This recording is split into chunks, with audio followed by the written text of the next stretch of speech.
안녕하세요. 진료의 진심인 바르다니온 김윤중 원장입니다. 엉덩이나 허벅지 뒤쪽으로 통증이 나타나거나 저려서 MRI 검사를 해봤고 허리 디스크에는 아무 문제가 없다는 얘기를 들었는데, 그래도 허리 문제일 수 있으니 허리를 치료해봅시다 라고 해서 허리를 치료해봤는데도 증상이 개선이 안 되신다고요? 그건 바로 이상근 증후군을 의심해봐야 합니다.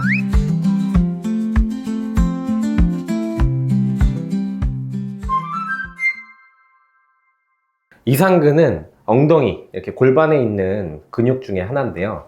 여기 있는 근육이 이상근이라고 합니다.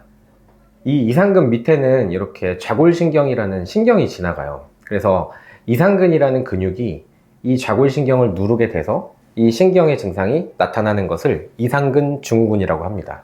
이 신경을 보시면요, 이렇게 밑에까지, 발까지 이렇게 내려오는 걸 볼 수가 있거든요. 그래서 엉덩이, 허벅지, 종아리, 발까지 증상이 나타날 수 있게 되는 거죠. 보통 허벅지 뒤쪽이 땡기거나 저리거나 이렇게 나타나게 되면 신경에 문제가 있구나, 그러면 병원에 가서 MRI를 찍어봐야겠네 라고 하고 병원에 먼저 가게 돼요. 그래서 허리 MRI를 찍게 되죠. 근데 허리에 이상이 있을 줄 알고 MRI를 찍었는데 생각보다 허리에 문제가 없는 경우가 굉장히 많습니다. 그러면 나는 증상이 있고 불편한데 허리에는 이상이 없다고, 그럼 어디서 문제가 됐을까요? 허리는 우리가 신경이 나오는 뿌리와 같은 부위예요. 꼭 뿌리에서만 신경에 문제가 생기지 않거든요.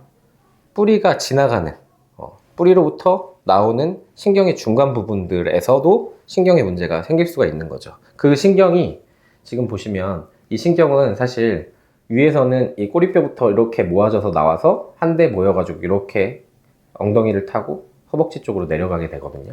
이 신경을 바로 좌골신경이라고 얘기를 합니다. 그래서 이상근 증후군은 다른 말로 좌골신경통이라고 얘기하기도 해요. 그래서 이 좌골신경을 이 이상근이라는 근육이 누르게 되면 좌골신경통이 발생하게 되고, 그 증상을 일컬어서 이상근 증후군이라고 얘기를 하게 되는 거죠.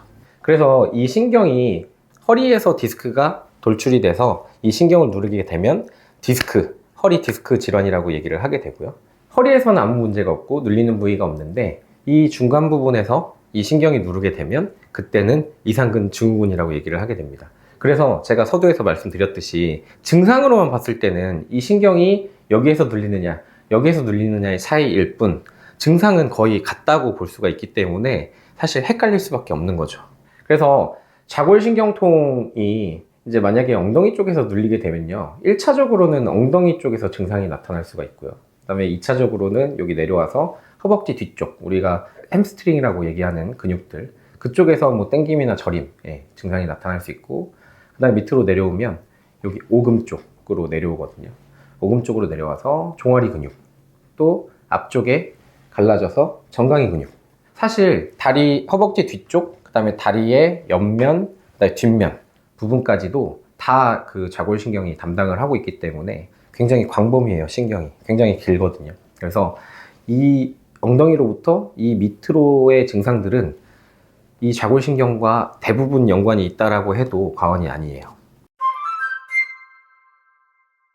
이상근 증후군이 그럼 왜 생기냐면, 현대인들은 장시간 의자에 앉아서 일을 하거나 또는 장시간 앉아 있다 보면 다리를 꼬기도 하고요. 또 오래 한 자세로 오래 서 있기도 하고, 그럼 장시간 눌려있는 근육들이 문제를 일으키게 되거든요. 또한 엉덩방아를 찢거나 축구 같은 운동, 이제 엉덩이 근육을 쓰는 운동들에 의해서도 원인이 되기도 합니다. 그러면 이상근이라는 근육이 왜 문제가 생기는지 알아볼 건데요. 우리가 일단 이상근의 근육의 역할을 알아야 되거든요. 이상근은 이렇게 엉덩이 뒤쪽에 붙어서 고관절에 이렇게 붙어 있어요. 그래서 우리가 이상근이 당겨지면, 그러니까 이상근이 짧아지면 이렇게 다리가 있으면 오른쪽 기준으로 봤을 때 다리를 이렇게 만드는 외회전이라고 하죠. 이 역할을 하게 돼요. 근데 이상근이라는 근육만 이 외회전을 담당을 하는 게 아니고, 여기에서 지금 보여지는 이 근육들이 외회전을 시키는 근육이라고 보시면 돼요. 그래서 과하게 외회전을 자주 해서 근육이 긴장이 되거나, 아니면 이 외회전의 반대인 내회전, 자세가 내회전이 돼 있거나 내회전을 하는 자세를 많이 하게 되면 이상근이라는 근육이 과하게 늘어나게 되겠죠. 비유를 해서 설명을 드리면요, 이상근이라는 근육이 있어요. 이 밑에 좌골신경이라는 신경이 지나가고요. 평소에 이상근이라는 근육이 긴장이 안 돼 있으면 이렇게 여유가 생기게 되는데, 이상근이 과하게 이렇게 당겨지면 이 밑에 있는 신경이, 이 이상근이 판판해지면서 이 신경을 더 압박하게 되는 거죠. 그래서 우리가 이상근이라는 근육의 문제가 꼭 이상근 자체만의 문제보다는 이상근과 협동을 해서 외회전을 시키는 근육들에도 문제가 있거나, 그래서 이상근이 대신해서 그 역할을 더 많이 한다든지, 또는 이렇게 내외전을 시키는 근육, 아까 전에는 외회전을 시켜서 이렇게 시켰죠. 근데 이거는 반대되는 동작이거든요. 이 내외전의 근육들이 너무 과하게 발달을 하거나 강해지면 뒤에 있는 외회전을 시키는 근육과 서로 줄다리기를 하게 되는 건데, 이 외회전 시키는 근육들에 비해서 내회전을 시키는 근육들이 강해지면 고관절이 항상 내회전 상태로 있게 되는 거죠. 그러면 고관절이 내회전 상태로 계속 있게 되면 이렇게 붙어 있던 이상근은 계속 늘어나서 긴장돼 있는 상태를 유지할 수밖에 없는 거예요. 그래서 아까 제가 비유를 들었듯이 근육이 이렇게 여유가 있을 때는 이 신경을 누르지 않는데, 내외전이 과하게 일어나게 되면 이 근육이, 이상근이라는 근육이 이렇게 늘어나서 긴장을 유지하게 되는 거죠. 그러면 이 밑에 있는 신경은 과하게 눌리게 됩니다. 이상근 증후군이 정말 나에게 있는 건지, 이상근의 문제가 맞는 건지 확인할 수 있는 테스트가 있는데요. 바로 페어 테스트라고 얘기를 합니다. 우리가 이상근은 아까 전에 외회전을 시키는 근육이라고 했었죠. 그럼 반대로 내외전을 강하게 시킨다면 이상근을 최대한 늘리는 동작이 돼요. 아까 전에 이상근이 늘어나서 긴장이 되고 팽팽해지면 밑에 있는 신경을 더 과하게 누른다고 했잖아요. 그래서 일부러 그 동작을 만들어 보는 겁니다. 이렇게 편하게 옆으로 누워있는 상태에서요, 문제가 될 것 같은 부위에 무릎을 최대한 90도로 만들게요. 90도로 만든 상태에서 고관절을 내전을 시킨다고 그랬잖아요. 그러면 다리를 이렇게 하는 동작을 했을 때 이제 증상이 재현이 되는지를 보는 거예요. 그래서 이 동작을 했을 때 원래 내가 불편한 증상이 재현이 되거나 뭔가 뒤쪽으로 느낌이 온다, 그 자골신경을 따라서 뭔가 느낌이 온다 라고 하면 이 이상근이 문제가 있다라고 보시면 됩니다. 우리가 일상생활에서 이 테스트와 비슷한 자세들이 있는데요. 아까 전에 제가 다리 꼬는 거와 연관이 있다고 했잖아요. 제가 그대로 한번 해보면요, 우리가 이렇게 앉아서 문서 작업을, 컴퓨터 작업을 하고 있어요. 근데 불편해서 다리를 이렇게 꼬게 됩니다. 근데 꼬게 될 때 나도 모르게 이런 자세를 취하게 되죠. 고관절을 내전시키는 자세를 하게 됩니다.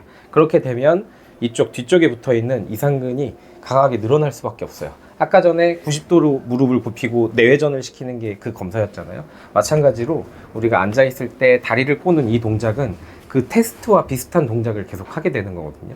그럼 장시간 이 자세로 오래 있게 되면 이상근이라는 근육은 과하게 늘어나고 잡아당긴 근육들은 팽팽해지고 긴장이 돼서 밑에 있는 신경을 더 강하게 누르게 됩니다. 그리고 이상근은 장기적으로 그 동작을 많이 하게 되면 피로해져서 항상 긴장 상태로 있게 되는 거죠. 이상근 증후군이라고 해서 이상근만 치료하면 안 된다고 했었죠. 이상근과 그 동작을 같이 수행하는 동료들 보시면, 제가 치워버린 여기 대둔근, 그 다음에 중둔근도 일부 관여를 하고요. 그 다음에 이상근, 그 다음에 이 밑에 있는 근육들도 외회전, 고관절의 외회전을 돕게 되거든요. 그래서 이상근만 혼자 고생할 게 아니고 이 같이 협력하는 근육들을 같이 치료를 해야지만 이상근이 상대적으로 일을 덜 하게 되겠죠. 그래야지 회복을 할 수가 있는 거거든요. 또한 제가 아까 전에 이상근은 외회전을 시키는 근육인데 반대되는 동작들, 그러니까 내외전을 시키는 근육들을 치료를 해야 되거든요. 내외전을 시키는 근육들이 과하게 긴장되고 단축되고 해서 이미 자세가 내외전 상태이라면 이상근이 과하게 늘어나게 돼서 긴장을 하게 되는 것이기 때문에 이상근만 치료할 게 아니고 내외전을 시키는 근육들, 여기 있는 소둔근, 그 다음에 여기 있는 대퇴근막장근, 이 근육들이 고관절을 내회전을 시키는 근육이거든요. 그래서 강하게 내회전을 시키는 게 맞다면 이 내회전을 강하게 시키고 있는 이 근육들도 치료를 해야지만 줄다리기 하고 있는 상대의 힘을 약화시키는 거기 때문에 그게 또 바로 이상근을 치료하는 방법이 될 수가 있겠죠. 지금까지 근육의 관점에서 치료를 어떻게 하는지를 말씀드렸다면, 이제 구조적인 문제를 치료를 해야 되거든요. 아까 구조적인 문제는 과하게 내전되어 있는 고관절을 치료하는 게 핵심이라고 했는데, 고관절이 내전되어 있는 상태를 외회전 상태로 교정을 해서 원래대로 고관절의 위치를 바꿔줘야 되고요. 두 번째는 이 골반에 있는 장골이라고 하거든요. 이 뼈를. 이 장골이 외반이라고 해요. 바깥으로 빠져 있는 경우에도 내회전을 시킬 수 있거나 아니면 이상근이 늘어나게 되는 그런 구조가 되기 때문에 바깥으로 빠져 있는 장골을 안쪽으로 다시 교정을 해주는 치료도 이상근 치료에 매우 도움이 됩니다.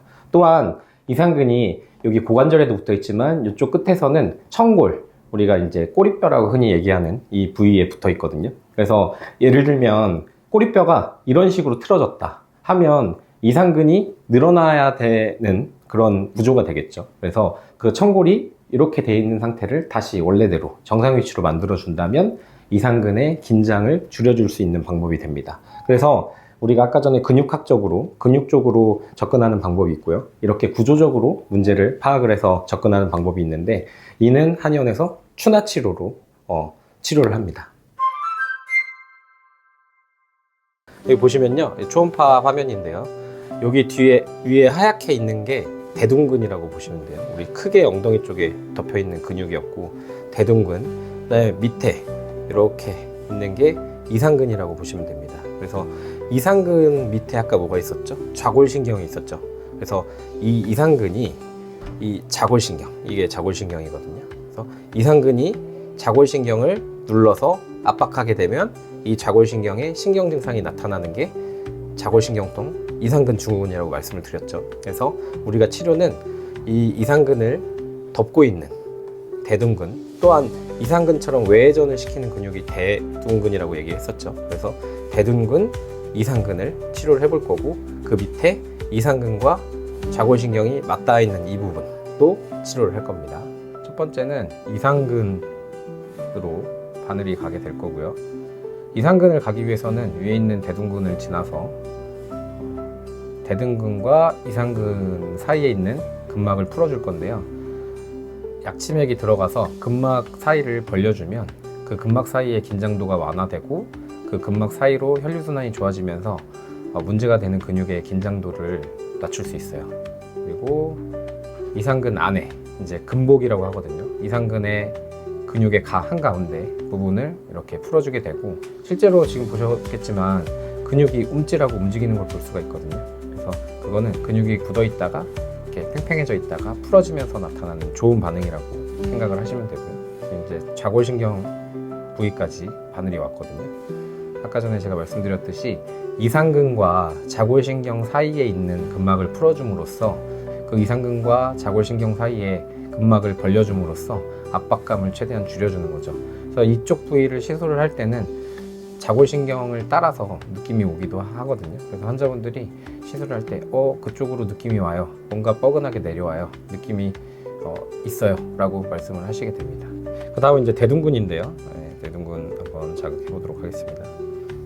대둔근은 이상근보다 위에 있어요. 아까 전에 그림에서도 제가 설명드렸겠지만 제일 겉에 부분에 있게 되고요. 지금 초음파 화면에서는 하얗게 있는 이 부위를 뜻하거든요. 그래서 이 부위에 들어가는, 지금 보셨죠? 대둔근이 움찔하고 움직이게 됩니다. 그러면 좀 더 굳어있는 부위라고 생각을 하고요. 그 부위에다가 시술을 해주면 좀 더 효과적이에요. 그래서 대둔근은 이상근처럼 외회전을 똑같이 시키는 근육이에요. 제가 아까 협동하는 근육이라고 얘기했었죠. 대둔근이 역할을 잘 해줘야지만 이상근이 일을 덜하게 되기 때문에 반드시 그 협동을 하고 있는 대둔근을 풀어줘야지 이상근도 같이 치료가 되게 됩니다.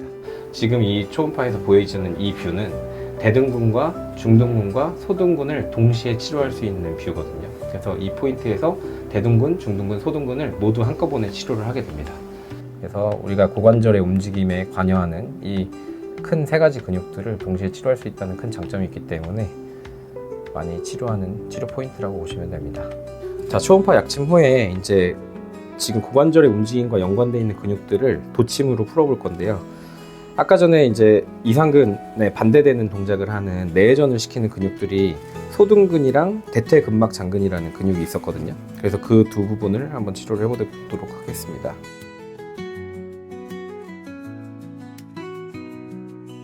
초음파 약침은 근막과 근막 사이 또는 그 근육을 지배하는 신경의 사이를 벌려서 그 신경순환이 좋아지게 하거나 근막에 공간을 만들어서 근육의 긴장을 풀어주는 치료라고 하면 도침 치료는 근육의 가운데 부분, 근복이라고 얘기를 하거든요. 그래서 근복의 부분에 경결되어 있는, 뭉쳐있는 부분들이 있어요. 그런 부분을 찾아서 도침으로 살짝씩 그 근육의 섬유를 일부만 살짝 끊어주면 그 근육의 긴장이 굉장히 쉽게 빨리 풀리게 되거든요. 그래서 근육의 긴장을 직접적으로 좀 강하게 풀고 싶다 할 때는 도침 치료를 많이 하게 됩니다.